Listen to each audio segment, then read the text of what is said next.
What's up guys, welcome back to Unbox Junkie. My name is Matt and today we're looking at a little baby drone, a little quadcopter. This is the DHD D3 Mini Mesh RC drone, the Mini Ready, palm size mini quadcopter. Now this has a very similar design to I forgot what it was called. It was like it looked like this, but it was bigger, it was black and it would hover and all that. But this is like a little toy size mini version. It's a very unique looking controller where the actual drone lives. It's totally covered so you can fly it indoors. You don't have to worry about the blades hitting you. Supposedly it has a 1-key return. That's never really worked for me with these little tiny toy drones. If you guys have stuck around for a while, you know I've tried them out and for some reason, I don't know, I can't get them to work. Maybe I'm doing something wrong, I don't know. It does have a built-in safety feature, so if it loses signal, it will actually slow down and land on its own. That's pretty cool, I guess, unless you're like flying in a neighborhood, which you're not supposed to be anyway, and it goes over the neighbor's yard, and then you lose signal, and then ooh, it goes down into their pool. That would suck. Now, the controlled distance is between 30 and 40 meters, so it's nothing too crazy. You're not gonna go flying out in the clouds and hit an airplane or anything. It's really an indoor one. Now, there is no camera built into this, but it does have a headlight, so that's kind of cool. Crash-worthy structure, it says. High, medium, low speed, 3D flips and rolls. Now, it does take 4 AAA batteries, and did I get some? I have some. Haha, I've got some. So I believe that this actually has a built-in rechargeable battery, and it charges off of the controller itself, I think. We'll find out. You're only gonna get about 4 minutes of flying time on one charge. It takes about 30 minutes to fully charge. Look how tiny that is. Wow, that's super small. Okay. So you got a cool little bag so you can keep the actual drone, or the whole entire remote actually. So then you got a charge cable with the user manual and then the unit itself. Look at that. Now, of course it is cheap. It's like under 15 bucks. So you lift it up and then you got your little drone in there. Okay, so I was wrong. This doesn't charge it up. How does this charge? Oh, okay, so the charge cable is for the drone and then the 3 AAA batteries is for the remote. That is so cool. That's pretty cool. It's really tiny. You got the LED, you got the little legs right here. You got your charging port and then you got your on-off switch. Does it have a charge? It does. Okay, let me grab some batteries. Screwdriver, iFixit kit. There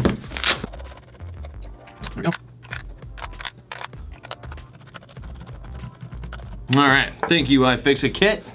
God, I love that thing. All right, so now that we have, okay, so now that we've got some power, oh, here we go. Here is the layout for the buttons. Up here, that's speed control, rotation, headless mode, 1-key return. So fine tuning back and forward, and then fine tuning left and right. Okay, cool. Let's get this bad boy out. Let's try it.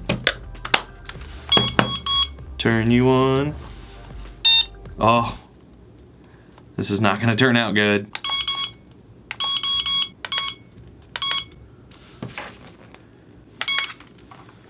Is it not charged up enough?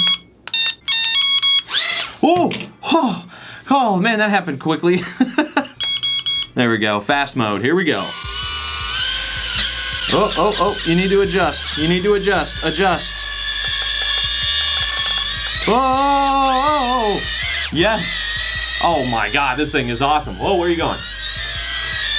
Oh man, this thing controls so nice. Yes. I hope the batteries aren't about to die. Woo! Holy cow. Yes, I love this thing. But, excuse me. This thing is cool. Okay, this one is better than the other ones. I like, because it's fully caged in. You could just knock it around. That's great. Okay, I'm gonna try I don't know what's gonna happen, but I'm gonna try the 1-key return. Now that's 9, so that's this button right here. See what happens. Whoa. Where are you going? I'm guessing it just goes back. I guess. Is it gonna do anything? So you can turn it. Whoa! I got it. I got it. I got it. Oh man, I'm getting better at this. All right. Whoa! Oh, I'm gonna fall. So I have it on the 1 setting, so it moves really fluid, real slow. It's easily. This thing controls like a charm. You know, even on the lowest setting, it's actually pretty responsive. I kind of like it. Of course, it's really super small. It's really lightweight. I probably wouldn't be out in a sandstorm with this, or heavy wind, or maybe even light wind. So you might want to be careful if maybe you're playing with it outside in the backyard maybe, and then you raise it up over the fence and the wind would come over and it would start pushing it away. I'd be careful. I've lost one like that. And then I lost like 2 more because my dog ate them. She really likes chasing these things. Protect the house from the, oh! I'm not gonna let her chase this one though. I like this one. This one I'm gonna fly around just whenever I'm bored. And then of course when you're done, turn it off, plug it in, turn that off, you're done. All right guys, well I'm gonna leave a link down in the description below as usual. Definitely come back because I actually have the real full-size version of this. Thank you, GearBest. So I'm gonna also leave a link down below to other RC toys and other RC quadcopters and stuff like that down below from GearBest. They have a ton of them. So go check it out for yourself, but as for now, get out of here.